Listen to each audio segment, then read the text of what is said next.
I wanted to be a better coach. I wanted to help other people with their mental game.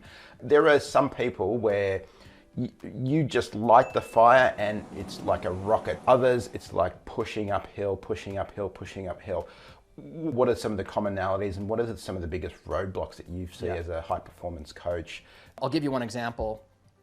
I had a client who was exactly what you were talking about, kind of difficult to get them to take action and get momentum and stick to that momentum and be consistent. And so those are all words that we hear all the time. I need to be more consistent. I just have a hard time focusing, or I need to get clear about what my goals are, or like I'm just unclear, or I just feel stuck. One thing that separated us from everyone else was very much the holistic way that we dealt with other people. There are so many other factors as to why someone is equipped to succeed right now versus others. One of them is gut health. If you've got too much yeast in your body, it actually mimics the exact same experience of depression, because yeast in the body can create brain fog. My point about that I tell people is, some of you, the very last thing that you need is another goal setting workshop. You need to pick up another self-help book.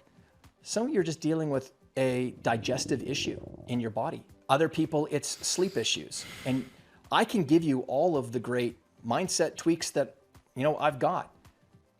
But if you're literally battling against biological issues in your body, it's not going to affect it. And then you're going to do what every human being does, is you're going to end up asking yourself questions like, why can't I get it? I know I've got all the tools. I've read all the books. I've got all the strategies, and why can't I make it work? You know why? Because your body is fighting against you right now. There's so many factors that go into whether or not someone can, quote, untap their potential. People who pick up the hammer of psychology and they beat you with it, it's like, you're not going to get anything more out of that nut. You're not going to crack it with that tool. Something else needs to happen. And so one of the responsibilities that a great coach, or really any leader, needs to have is an element of curiosity coupled with patience, along with kindness. Because it's very easy for me to judge you because you're not doing the things that you said that you're going to go and do. Some people actually want it, but they're dealing with stuff.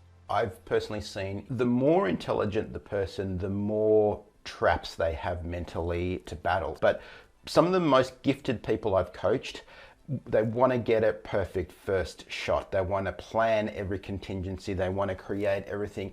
And some of the other people that I've coached, maybe they're not the world's most intelligent, book smart or whatever. They're like, I'm just going to try this 100 times. And that almost always beats the highly intelligent people who want to have every single plan, every contingency, every whatever. It's similar to, I started weightlifting a few years ago and, I had terrible form, couldn't lift very heavy, but it's just reps. And of course, coaching along the way. Someone to say, hey, you're bending your back the wrong way. But people really underestimate, I think, the value of just reps, just do it 5 times, 6 times, 10 times. So many people just planning it and wanting to learn more, get more information. I'll read the next book, I'll do the next thing, but reps are super, super valuable.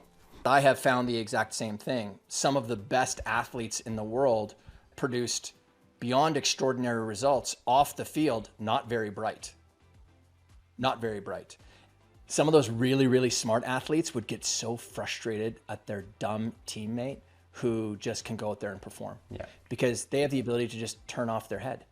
Whereas my client who is intellectual, and that's who you would typically attract. Someone who's trying to master their mental game, they have an appreciation of the inner game. So a lot more of the people who would come into the inner game world typically do have a higher IQ, but they're over-indexing on IQ, thinking that's going to help them win out there.